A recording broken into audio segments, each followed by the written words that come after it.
හයි ළමයි. ඔන්න ඉතින් අද අරන් එන්න හිතුවා මං ආර්ට් ව්ලොග් එකක්. ඇත්තටම මේක චැලෙන්ජින් ආර්ට් වීඩියෝ එකක්. අද දවසේ කරන පේන්ටිං ඔක්කොම මං මේ වීඩියෝ එකකින් අද අරන් එනවා ඔයාලට බලන්න. අපි බලමු මට අද පේන්ටිං කීයක් දවස් ඇතුළත ඉවර කරගන්න පුළුවන් වෙයිද කියලා.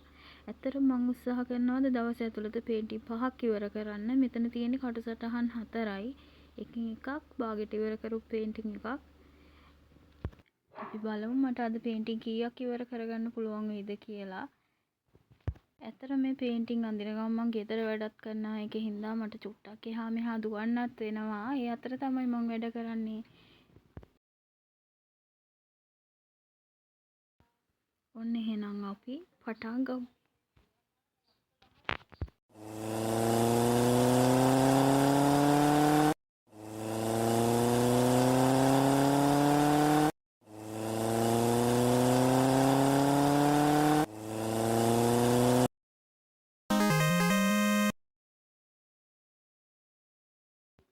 ඔන්න ඉතින් ඊළඟට කලර් කරන්න හදන්නේ මෙන්න චූටි බව් පැට්ටව.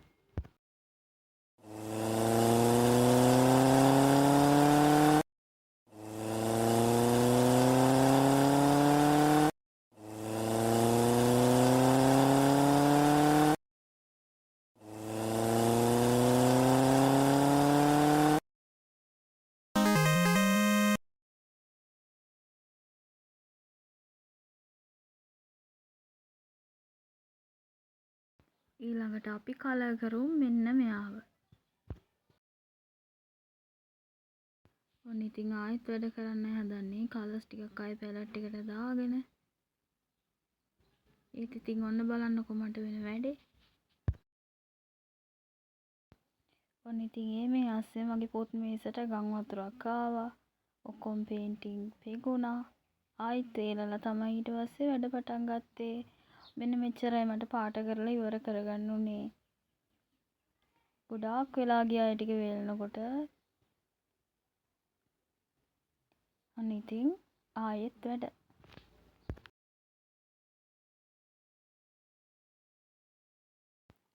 ඇත්තටම මෙහි තියෙන දේශගුණෙත් එක්ක නම් දවල්ට කලර් කරන්න බෑ පේන්ටිං. උදේ වරුවේ හවස් වරුවේ රෑ වගේ තමයි කලර් කරන්න පුළුවන්. නැත්නම් පැලට් එකට දාපු ගාම කලර්ස් ටික වේලිලා යනවා. ඒක හින්දා මම ඒ වෙලාවේ කටුසටහන් අඳින එක තමයි කරන්නේ. අන්න ඉතින් එයාවයි මෙන්න මෙයාවයි ටක් ගාලා ඇඳලා ඉවර කරගත්තා.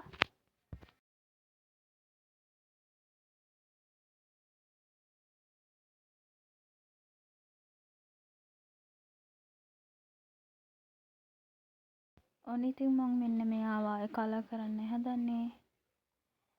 පැලට් එකට පාට දාගත්තා.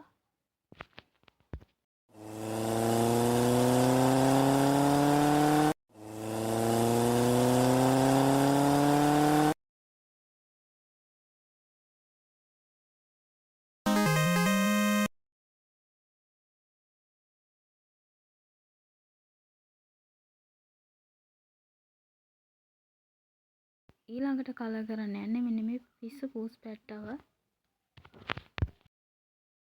එහෙනම් අපි පටන් ගමු.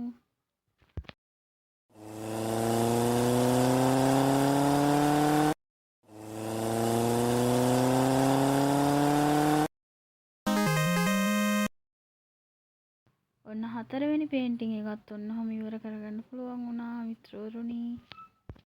ඊළඟට අපි මෙන්න මේ පුෂ්පබව කලර් කරමු. එයාව කලර් කරපු එකේ නම් මට ලොකු වීඩියෝ එකක් ගන්න බැරි වුණා. ඔන්න ඉතින් පේන්ටිං 5 චැලෙන්ජ් එක මට කම්ප්ලීට් කරගන්න පුළුවන් වුණා. ඔන්න ඉතින් චූටි ස්නැප් එකක් දාන්න ගියේ මට පහෝදා උදේ තමයි ඇහැරුනේ. නැත්තම් මම තව වෙලා වැඩ කරන්න තමයි හිටියේ. ඔයාලට මේ වීඩියෝ එක ගැන හිතන දේ අනිවාර්යෙන් පහලින් කමෙන්ට් කරන්න. ඒ වගේම අලුත් වීඩියෝ එකක් අරන් ආයෙත් එන්නම්. බයි.